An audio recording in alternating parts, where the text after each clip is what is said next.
Hola a todos, les doy la bienvenida al quinto episodio de Cinefotógrafo Latinoamericano, el podcast en español de directores de fotografía de Latinoamérica.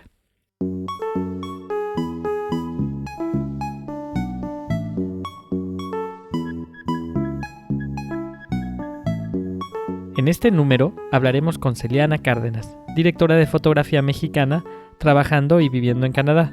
Vamos a platicar sobre emigrar a otro país y el cómo comprender y adaptarse a otras reglas, a otras maneras de trabajo, a otro tipo de luz. Celiana estudió dirección de fotografía en el CCC, Centro de Capacitación Cinematográfica en México, y tiene una maestría en la Universidad de California, UCLA. Ella ha trabajado con directores de fotografía como Emanuel Lubezki, Rodrigo Prieto, Javier Pérez Grobet, para citar solo algunos. Vive desde el 2010 en Toronto, Canadá, en donde ha filmado 8 largometrajes, 3 documentales y 3 cortos. Sus películas han estado en numerosos festivales que incluyen el TIFF, Festival de Cine de Toronto, y el Festival Internacional de Guadalajara. Este año estrenó Dickstown, su primera serie de televisión para CBC, para el horario estelar. Celiana también es miembro de la AMC y de Apertura. Para los que no conocen Apertura, es una asociación mexicana de mujeres directoras de fotografía. Su objetivo es dar a conocer el trabajo de mujeres talentosas mexicanas y extranjeras trabajando en México.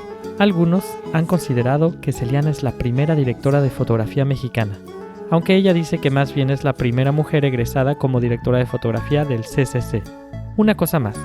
Quiero disculparme de antemano porque, como soy director de fotografía y no sonidista, tuve un pequeño problema técnico los primeros 10-15 minutos de esta plática. Así que esos minutos el sonido se oirá bien, pero no como el resto de este podcast. Como siempre, quiero recordarles que visiten la página de este podcast para que puedan ver el material visual de lo que vamos platicando. La página es cinefotografolatinoamericano.com. Les pedimos también que no olviden seguir nuestras redes sociales. En Instagram, Facebook, Twitter y YouTube estamos como Cinefoto Latino.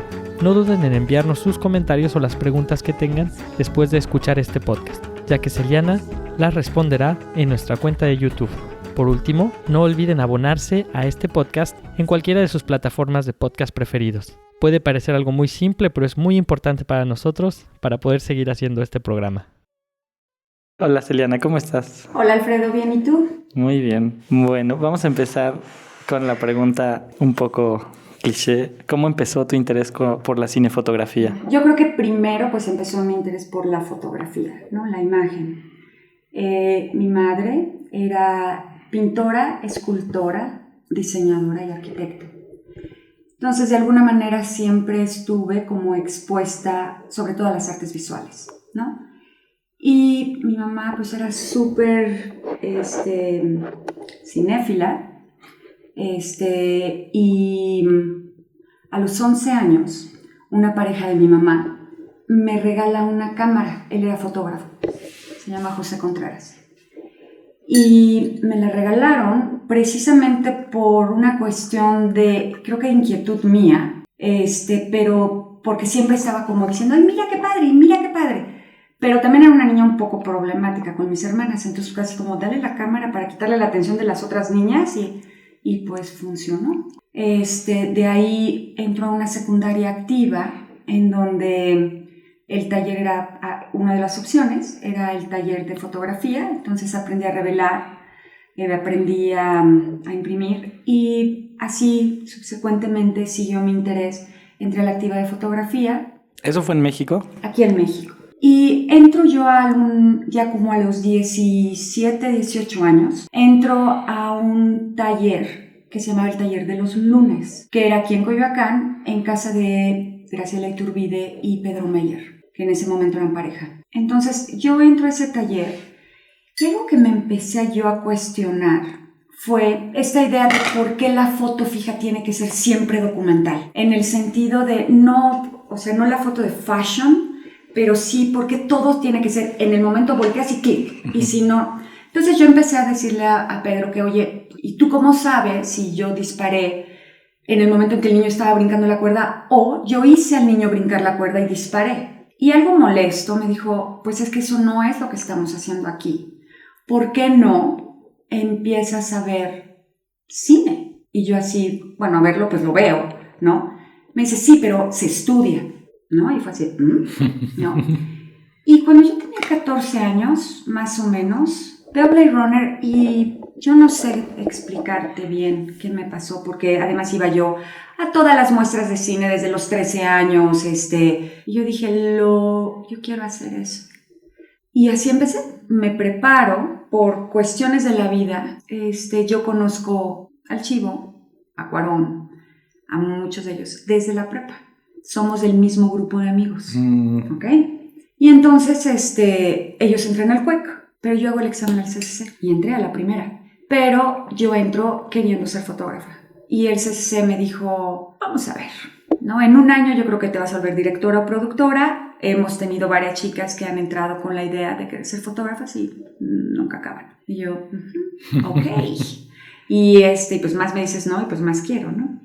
Y pues realmente así fue como empecé. Pero el amor real a la cinematografía creo que viene pues desde, yo te puedo decir desde, yo tenía 6 años y en el autocinema de Satélite mi mamá nos llevó a ver Odisea del Espacio 2001 y a mí me flipé. O sea, yo tengo recuerdos de estar ahí, mis hermanas dormidas, por supuesto nos llevan en pijama, con almohada y cobijita, y yo no parpadeé, o sea, tenía 6 años y mi mamá nos lleva a ver eso y a mí hay imágenes todavía en mi conciencia que son de ese momento. Y bueno, a partir de ahí mi mamá, a través de la pintura y la escultura, pues creo que empiezo a ver como de qué se trata el encuadre, por qué el contraste, por qué el volumen, ¿no? La importancia del volumen en el cuadro, la importancia de el espacio negativo, aunque sin ser muy consciente, claro. Pero al verlo ejecutar, pues, o sea, yo igual, mis hermanas nunca iban a las clases de mi mamá de pintura y yo sí iba a San Carlos y a la Esmeralda. 2 preguntas. La primera, ¿en qué prepa ibas? Porque voy a inscribir a mi hijo a esa prepa. ¿Se salen puros talentos de ahí? No, era un grupo de secundarias y preparatorias, como es de saber el Madrid, el Freire, claro. Pero había otra escuela que se llamaba el Freinet. El Freinet es una escuela activa y ahí es donde yo empiezo a hacer fotos. Me hace una escuela increíble. Además, bueno, yo entro a los 5 años a la primaria porque ya sabía leer y escribir a los 5 años.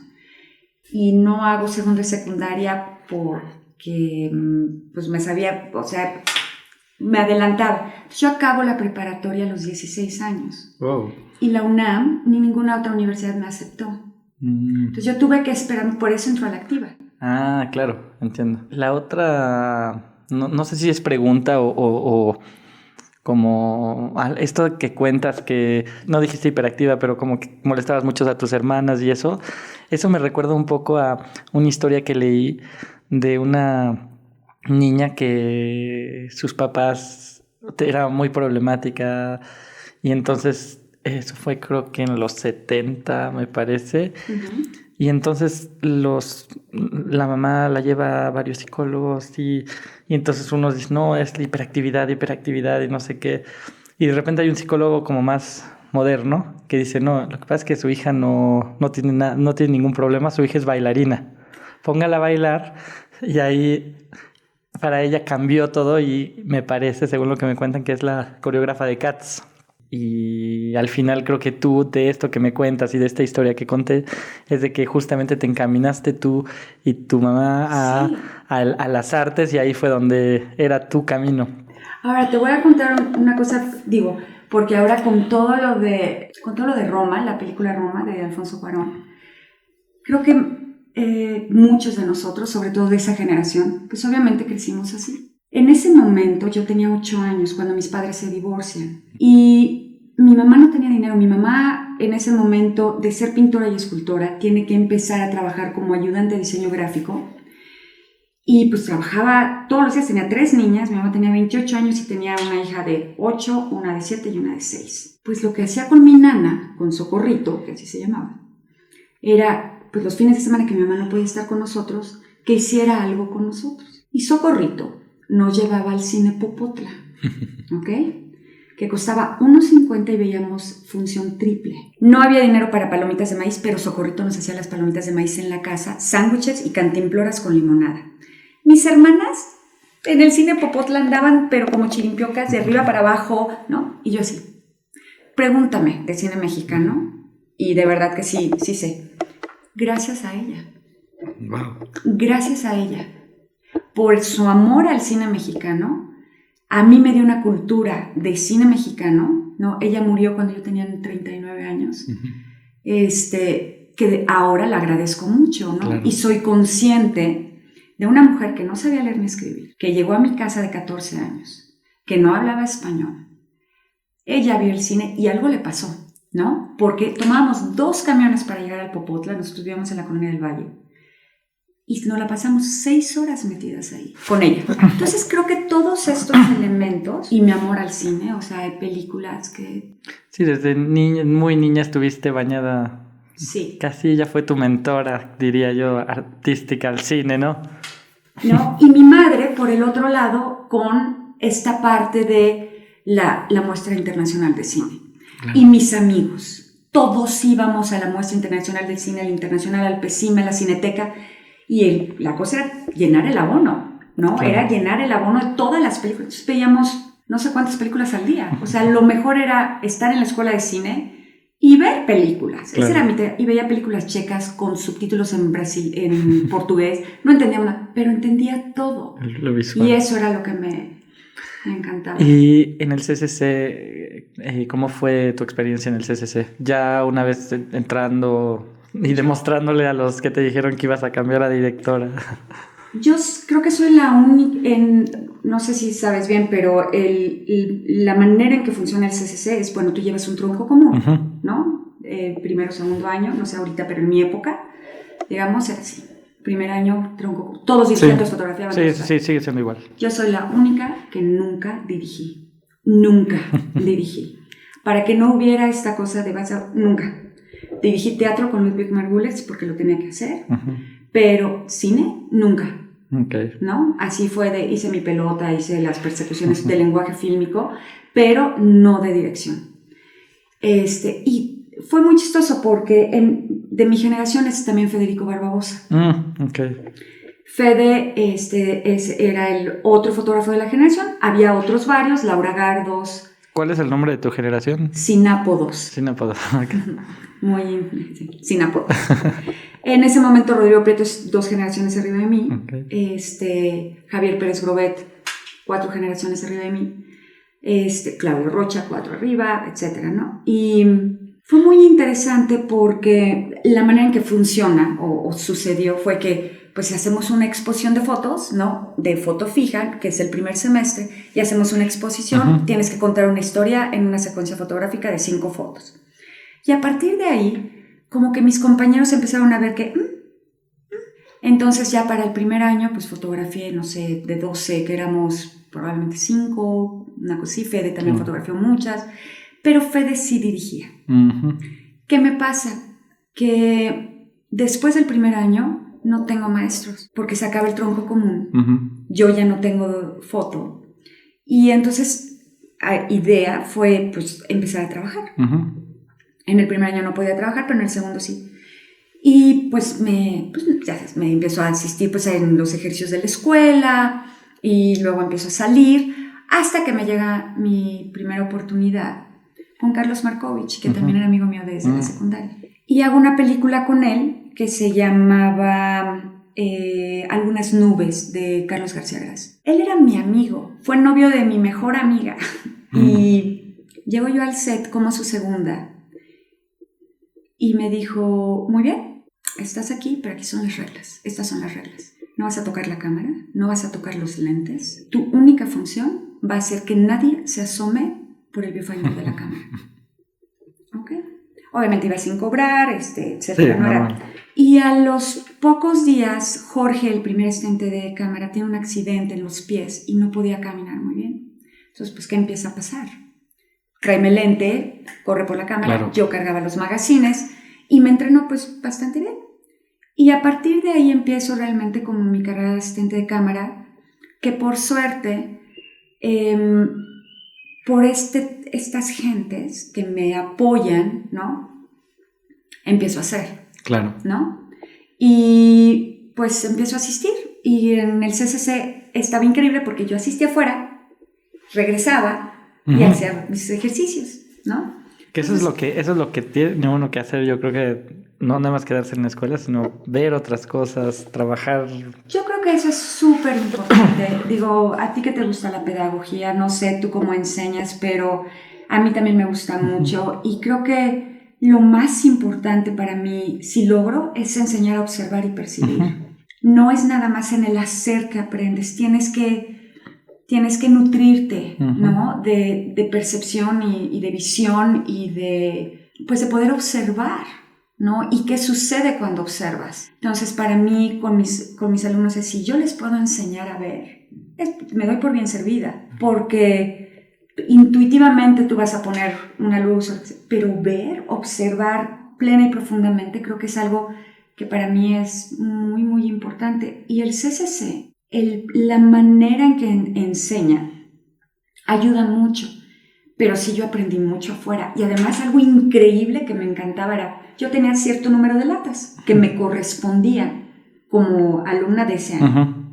Yo copiaba así, ¿no? Le copiaba a Markovich sus iluminaciones, o al Chivo, o a Jorge Medina, o Alex Phillips, ¿no? Así, yo veía, y luego yo trataba de reproducirlas. Y de repente no me salían, o sea, me salían diferentes o no me salían. Yo decía, ¿pero por qué? Si expuse igual, puse la luz, ¿no? Y era muy, o sea, a mí es algo que todavía, y lo he dicho en muchas entrevistas, a mí me maravilla el hecho de que usamos el mismo equipo. Ok, puedes cambiar el tipo de luz, pero a lo que me refiero es, usamos luces, tripiés, lentes y cámaras.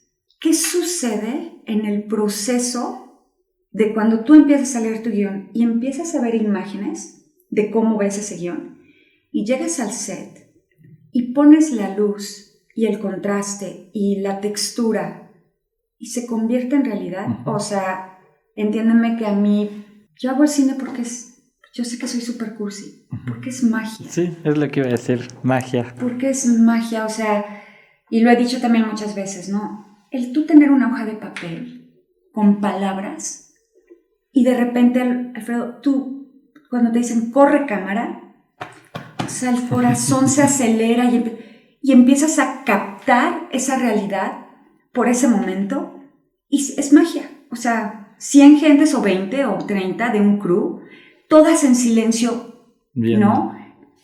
O sea, viendo y cachando ese momento en los actores y la cámara cómo se va moviendo. Es magia. Perdón, pero sí. No, es que es muy bonito y es lo que iba a decir justamente. ¿Cómo fue tu ida a Canadá? ¿Por qué te fuiste y cómo fue? Sería un poco largo de contarte, pero en pocas palabras, Mi hijo, Daniel, está en Canadá.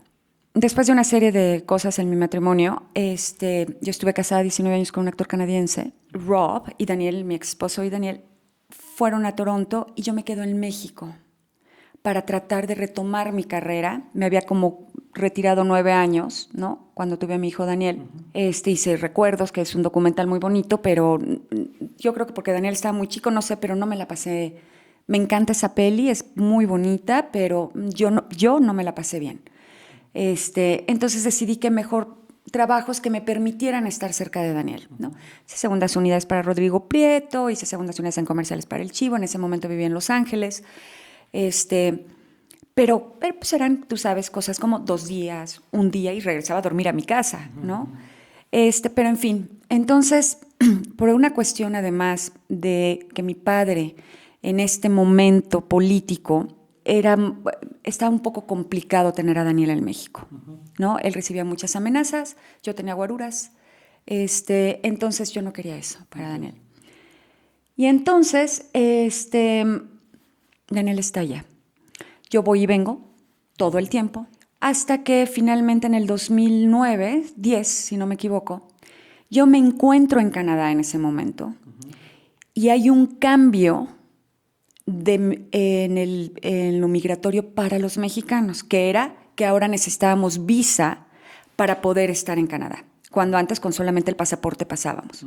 Regresar a México era estar esperando la visa de 4 a 6 meses. Yo no iba a hacer eso si Daniel estaba en Canadá. Y entonces, ya en ese momento que yo ya no estaba con Rob, le dije, oye, ¿me ayudas? Podemos sacar, estábamos separados. Le dije, ayúdame a sacar la residencia. Y me la dieron en 4 meses.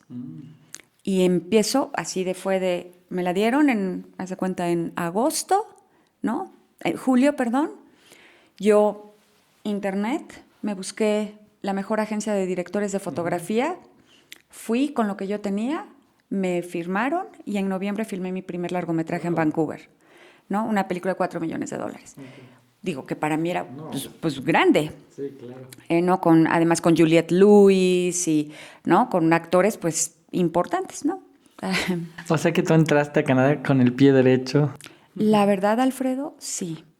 Porque, digo, independientemente de por qué razón llegué ahí, me ha ido muy bien. O sea, trabajo mucho.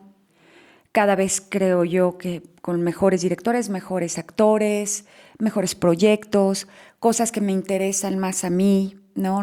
Ya no nada más es pues trabajar por trabajar, sino que realmente tengan más sentido las historias que quiero contar. Y ha sido muy generoso conmigo en ese aspecto, Canadá. He trabajado chistosamente, más que nada con directores extranjeros, porque encuentran que el fotógrafo canadiense es muy frío, que le falta pasión, y digo, no sé, pero ellos ven el México o como que somos mexicanos, además con el boom de fotógrafos mexicanos, pues esta idea de quieren un fotógrafo mexicano, ¿no?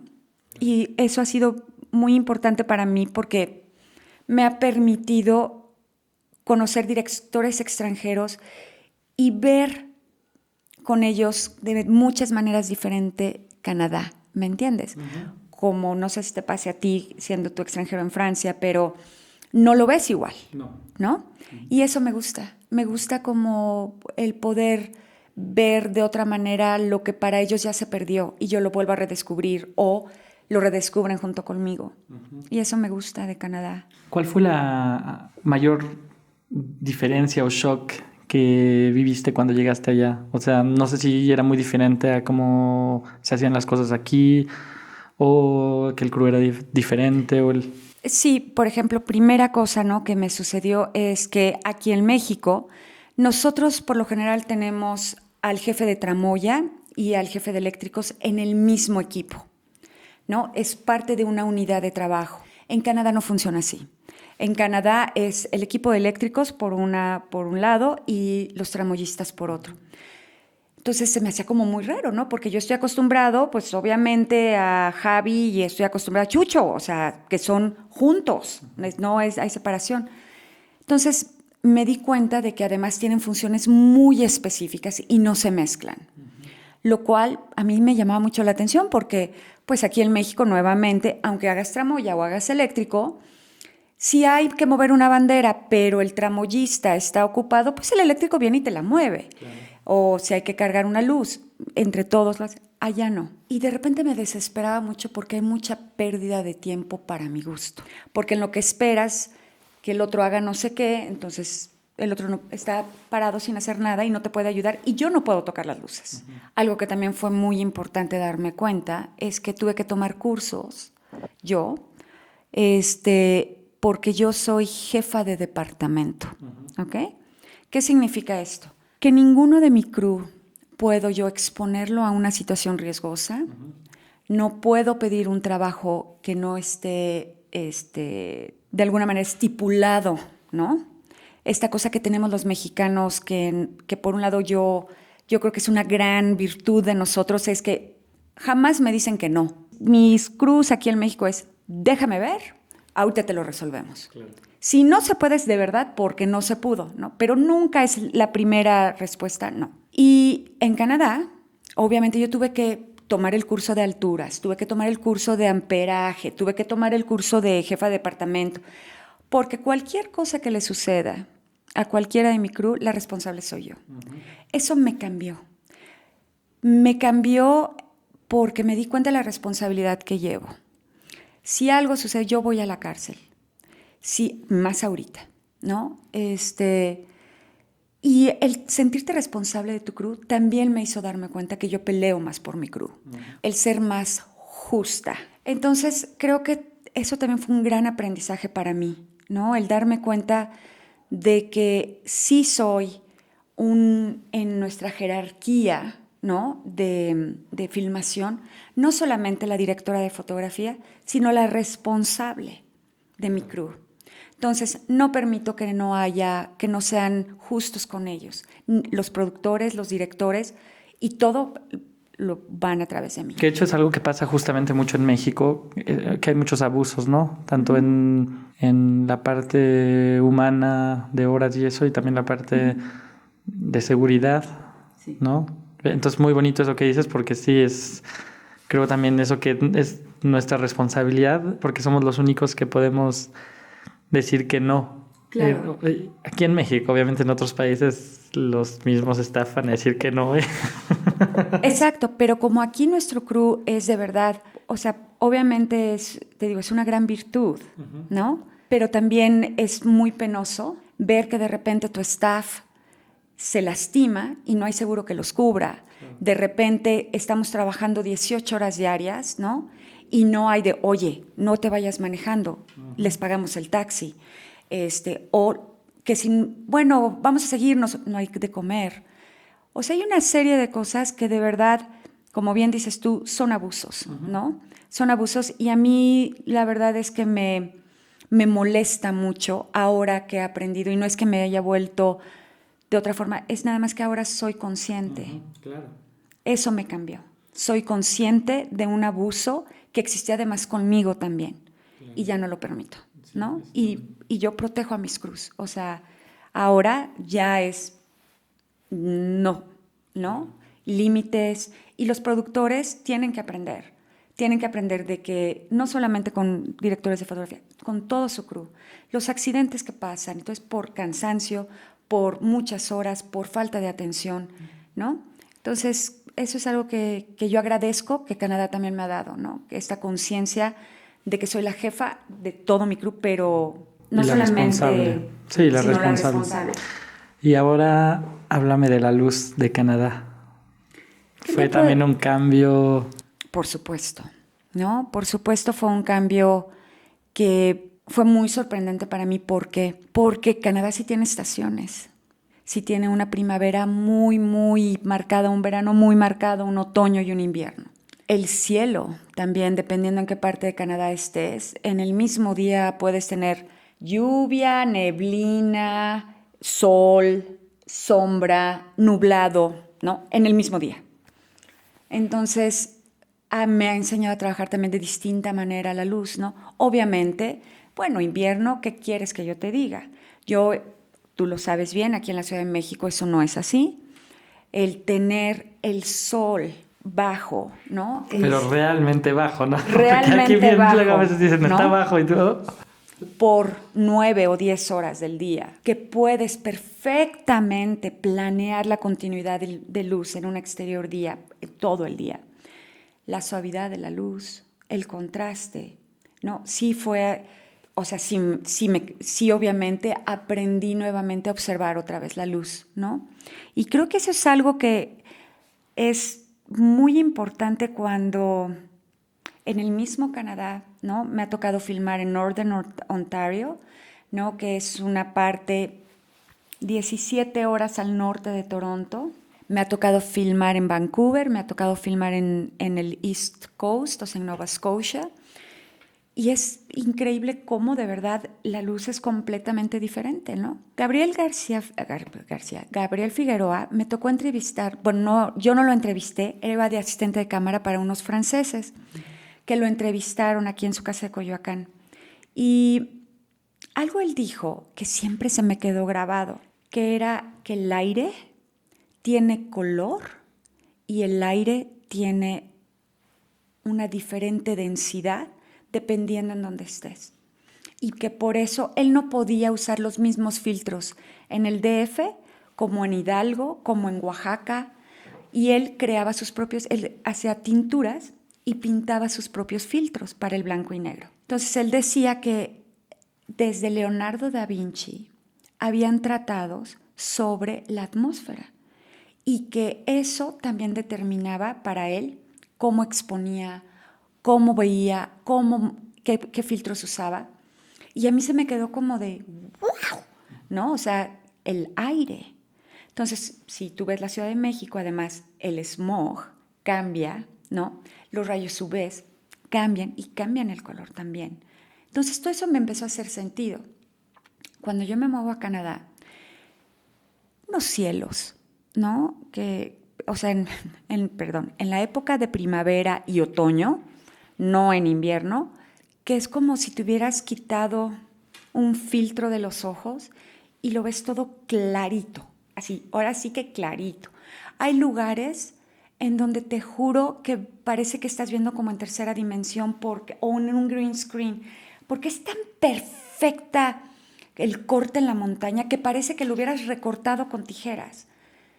Y pues todo eso me ha enseñado también a ver de otra manera, porque de repente digo, ese cielo está increíble, pero cuando a la hora de fotografiarlo, Alfredo, el azul parece irreal y el edificio parece que lo pegué sobre el cielo y eso pues no me gusta, ¿no? Entonces, ¿cómo lo hago para que, aunque tengo que fotografiar eso, manejarlo de otra manera?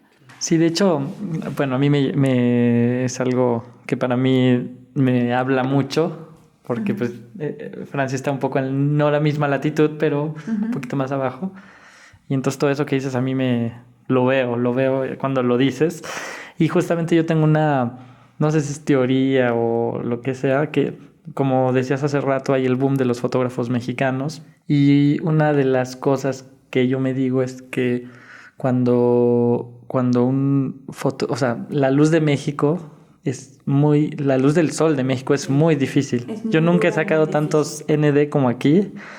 Entonces, cuando un fotógrafo mexicano va a otro lado con paisajes como nos los describes y luces como las describes, no es de que sea más fácil, pero es como para cambiar el chip. Dices, vengo de algo súper difícil, me llego allá. Por eso muchos fotógrafos que vienen aquí se les hace muy complicado fotografiar aquí. Yo creo que eso, por una parte, ¿no? Obviamente el alto contraste que se maneja en la Ciudad de México, también como dices, por la latitud que tenemos, más el smog, más la contaminación, es una ciudad pues muy inclemente. Te da frío en la sombra, te da calor en el sol, pero al mismo tiempo el contraste entre sol y sombra es gigantesco. Y es muy difícil de fotografiar. Y yo creo que la otra cosa que nos hace sensibles quizás, o no, México es caótico visualmente, caótico. El aprender a encuadrar en México, yo creo que es un entrenamiento muy importante, como aprender a manejar en la Ciudad de México. Si aprendes a manejar en la Ciudad de México, manejas en cualquier lado del mundo sin problema. Aprender a componer en la Ciudad de México o en varias partes de México, puedes componer cualquier cosa. Sí. O sea, porque volteas y es la azotea con el rotoplas, con esto, con el otro, con las flores, y es así como, ¿y ahora dónde? ¿No? Y llegas a un paisaje divino de arbolitos con el lago. Pues me la pusiste muy fácil, ¿no? Creo que es otra de las, de verdad, sí es cierto, el caos visual que tenemos en la ciudad, creo que te hace como ver de otra manera. Claro. ¿No? Qué interesante, claro. Bueno, a mí me lo No, por supuesto. ¿No? Esta arquitectura que tú ves, ¿no? Que es como en escalones, los colores, ¿no? Y de repente te sale una bugambilia por donde está ¿no? el rotoplas, pero entonces todo eso yo creo que nos entrena visualmente de diferente manera. Claro. Me gusta mucho cómo describes todo con palabras y se crean imágenes en mi mente. Gracias. Quiero que me hables de un cortito del cual vi imágenes. A ver si luego me lo puedes compartir para Emissary. De Emissary. Vamos a tratar de compartir aquí imágenes o el link si se puede. Sí, yo te lo mando. Me gustaría que me hablaras de... The Emissary. The Emissary fue te voy a decir qué pasó con ese proyecto. Una chica, la directora, se ganó un grant. Ella es escritora realmente. Ella, de hecho, es una de las guionistas de Anne with an E, o sea, de grandes, producciones en Canadá. Pero no tenía experiencia dirigiendo. Escribe este guión de The Emissary. Y yo había trabajado con un productor, Danny Irons, y me llamó Danny y me dijo, Celi, te quiero pedir un favor. Me dijo, mira, Naledi no sabe dirigir, la historia está súper linda, tiene muy buenas ideas, pero no es directora. Y me daría mucha tristeza que alguien le haga la foto, que en vez de ayudarla a lograr su visión, tome la visión y hagan lo que quieran. Le dije, por supuesto, preséntamela y platico con ella. Entonces empezamos a hacer el proyecto y me da ella de referencia. La historia es una historia muy sencilla. Es post-apocalíptico, ¿no? Y viene un ser de otro planeta a salvar a la última abeja del planeta. Fue toda una odisea. Ese corto lo filmé en 2 días. Complicado porque, obviamente, con el dinero que teníamos, pues no podíamos tener, muchas cosas. Y Canadá, sí, una de las cosas que tiene muy complicadas es que tiene muchas reglas. Muchas reglas. No es que, pues metemos la lanchita al mar con las actrices, pero no tenemos bote de seguridad y no tenemos buzos, ¿no? Eso no sucede. Claro. ¿Ok? Pero entonces el busito y la lanchita ya te costaron $10,000, que ya nos quitaron de la pantalla. En fin, entonces cuando yo hablo con ella tenía muy claro la manera en que quería verlo, de imagen, el look, digamos, la estética de la película, pero no entendía de cámara. Entonces yo le dije, no te preocupes, si tú logras encontrar el corazón de la escena, yo te puedo dar opciones y formas de que las podemos filmar. Y tú me vas a decir cuál sientes que es la adecuada para ti. Ella me dijo, pero ¿cómo el corazón de la escena? Entonces le dije, bueno, para mí yo me manejo a través de la emoción. ¿Qué sientes con esta escena? ¿Es sobre qué? ¿Es miedo, unión, desunión, soledad? ¿Qué sentimiento ves en eso? ¿Y cómo lo ves? ¿Lejano? ¿Cercano? ¿Lo ves un poco como una inquietud? Entonces a lo mejor es una cámara en mano. ¿Lo ves más bien como algo que es más estable?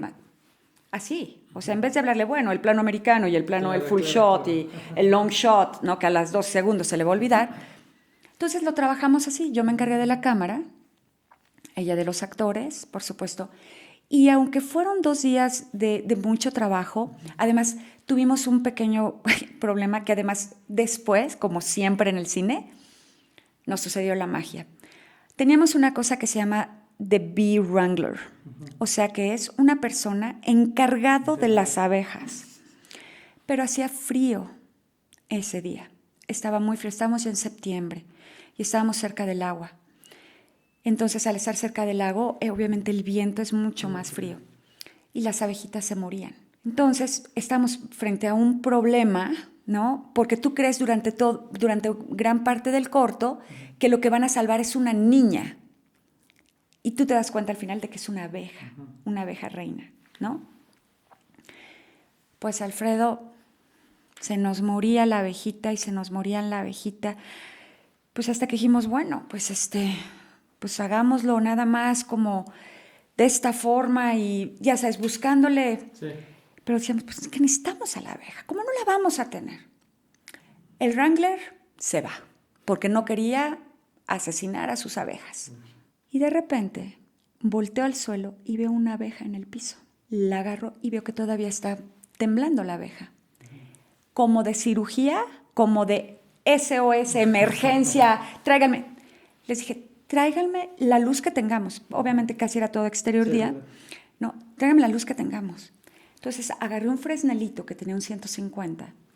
Pusimos a la abejita en uno de de las cajitas donde guardamos las tarjetas. Le puse la luz y la abejita empezó a vivir otra vez. Y todas las tomas que ves de la abeja y la abejita con la chava, con su dedito, es esa abeja. Wow, qué bonito. Es muy simbólico para esta película. ¿No? Estábamos hablando de la última abeja, la abejita, no sé qué, volteo, la veo en el piso, la recogemos, pero fue de verdad como 15 minutos de revivirla. Y revive y la ves así con sus alitas y de repente la tenemos. Entonces, lo único que nos dimos cuenta es cómo mantenerla caliente, pues con luz, pero entonces le metí no sé qué, y así fue, ¿no? ¿Y fue luz natural? Sí, excepto los interiores que hicimos en un lugar que había ahí, sí, todo Porque fue... hay unas imágenes como de crepúsculos hermosas con fuego.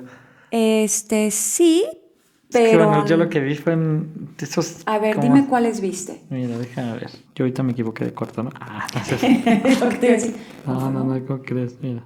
Te voy a decir lo que hice yo en cámara es, ella me dio de referencia Children of Men, ¿ok? Porque además en el corto teníamos toda una secuencia en el mar, lago, en este caso, en donde, pero como no tuvimos el dinero para pagarle al del seguridad y todo, al lado de esa locación es un parque público, ¿ok? Ah, sí. Un parque público que se llama The Boulder Beach, ¿ok? Scarborough Falls. Mientras yo filmaba eso que tú ves tan bonito así, yo tenía a todos los turistas en la parte de arriba, pasando lanchas, cantando con reggaetón, y entonces volteé, o sea, en el scouting, yo le dije a Naledi, no lo podemos hacer en el mar, pero aquí hay un pequeño canal. Hicimos todo en el canal. Todo lo demás lo hicimos en el canal. Esa imagen que estás viendo tú ahorita es ella caminando en un camino, porque es un trail para llegar a la playa. Cuando ella me enseña lo de Children of Men, le dije, pues está muy lindo, ella quería esta secuencia en el agua, le dije, no va a poder ser ahí, la moví para él. Y lo pudimos hacer lo más cercano a ellas posible, a nuestras dos actrices, ¿no? Entonces, le dije, bueno, me parece bien tu referencia, pero a mí no me gusta el copy-paste, claro. No soy de esa idea. Y metí cian en cámara, yo no uso LUTs, no me gustan. Me gusta crearlos, ¿no?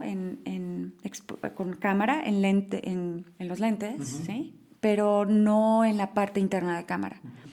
Entonces hice unas pruebas con cian y todavía le metí un plus green. Wow, qué bonito filtrar de cámara. Y eso fue lo que hice. Y después los lentes que usé, obviamente me gustan, a mí me gustan mucho los super high speeds, una óptica viejita, pero muy rápida, que es 1.3. Y usé Black Promised, en eso más mis filtros. Wow. Entonces, realmente lo que tú ves es lo que hice y ya en la corrección de color tuve medio día para hacer la corrección de color de ese corto. Okay. Y fue realmente contraste, un poquito, ¿no? Nada más emparejar un poquito más la imagen. Y eso fue todo. Wow, qué increíble. Justamente te iba a preguntar de la corrección de color, pero... Pero me dieron 4 horas para hacer la corrección de color y el corto dura en total 17 minutos. Oh, es muy poco. Pero qué bonito filtrar desde cámara otra vez. Yo creo que... Yo siento que... el tú hacer tu foto en cámara en vez de esperarte a la post, yo no digo que esté bien o mal, nada más para mí. A mí me da la certeza de lo que estoy haciendo. No hay tanta expectativa de cómo se va a ver, qué va a pasar, ¿no? Y además, el filtraje ahora en este mundo del digital, ¿no? Con los sensores que manejamos, yo creo que ayuda mucho a la textura. Porque he intentado usar filtraje digital a la hora de la post y no es lo mismo, porque es nada más como un layer, como si usaras Photoshop y tú realmente usas un layer. Yo siento que la imagen no se mueve orgánicamente. Cuando tú filtras en cámara, se mueve orgánicamente.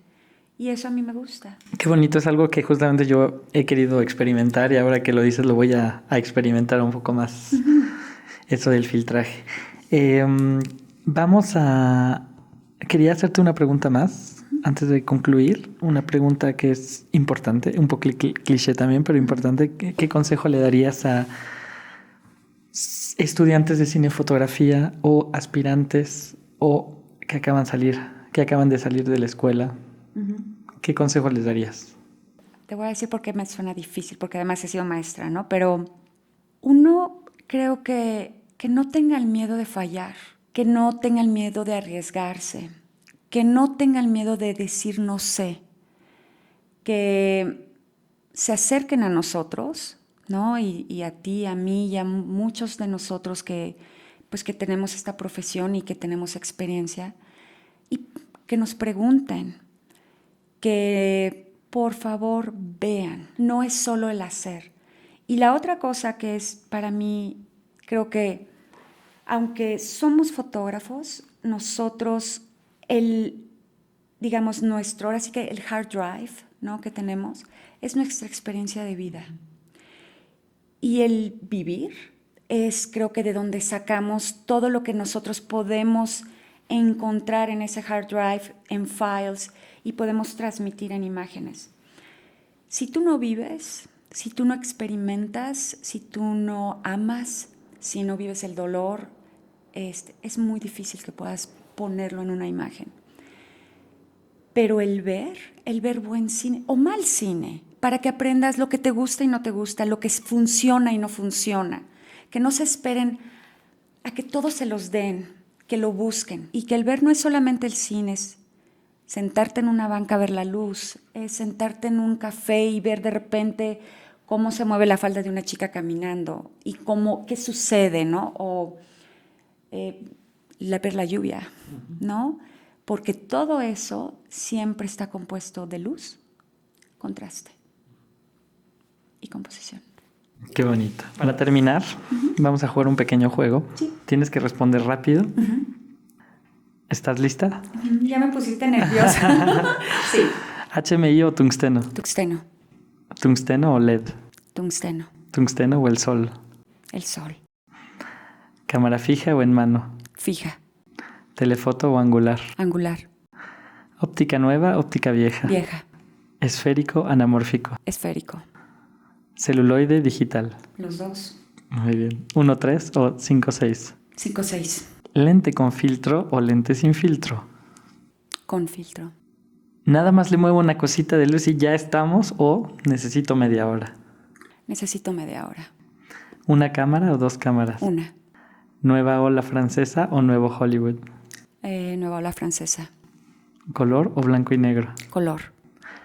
¿Raúl Coutard o Vilmos Zsigmond? Vilmos Zsigmond. ¿Néstor Almendros o Gordon Willis? Te voy a matar, ¿eh? Néstor Almendros. Muy bien, eso es todo. Muchas gracias. ¿Sabes qué? Dime. No, me puedo Claro, ¿Me puedo por regresar? supuesto, claro. 1.3 en vez de 5.6. Pero es bonito el 5.6, ¿eh? Sí, porque es el sweet spot del negativo, porque es el sweet spot de muchas cosas. Es que ahora con el digital creo que es el 1.3. Sí, exacto. Pero lo del sweet spot es algo que justamente ya no se habla mucho ahora, ¿no? Por eso me gustó que hayas dicho 5.6, porque ya, como siempre decimos 1.3, por no, eso sí, es 5.6. Pero el 5.6 es muy, muy, muy importante, por eso está bien. Sí, y además es muy chistoso como un lente cambia, ¿no? Ahora con esta nueva tecnología, pues de 1.3 a un 2.8, ¿no? No solamente la distancia focal, la textura del lente, cómo cambia. Sobre todo con los super speed que dijiste en 1.3, es muy hermoso. Exacto, pero también, ¿no? De repente, si usas el lente 18 a 1.3 está fuera de foco, ¿no? Muy bien, qué bonitas respuestas. Ay, muchas gracias. Muchas gracias, Al Eliana. contrario, muchas gracias, fue un placer. Igualmente. Y qué bueno que estás haciendo esto, porque esa última pregunta, bueno, una de las últimas, ¿no? De ¿qué le recomendaríamos a chicos que están empezando? Pues que escuchen es lo que tenemos que decir, ¿no? Porque creo que es una buena herramienta para ellos saber cómo otros fotógrafos pensamos, ¿no? Claro, muchas gracias. A ti. Hasta luego. Esas fueron las palabras de Celiana Cárdenas. Esperamos que les haya gustado.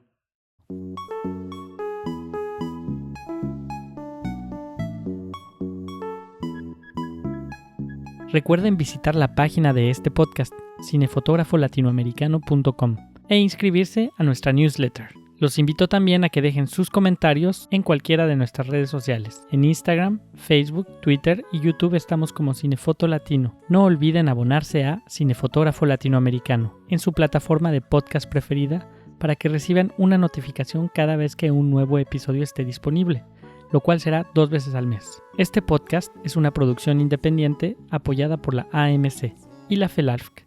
La edición y mezcla fue realizada por Kenia Carreón. En este episodio quiero agradecer a Milton Barrera por su ayuda. La música es una obra de My Single List y se llama The Moon, que pueden encontrar en SoundCloud y de la cual dejaremos un link también en nuestra página web. Hasta pronto.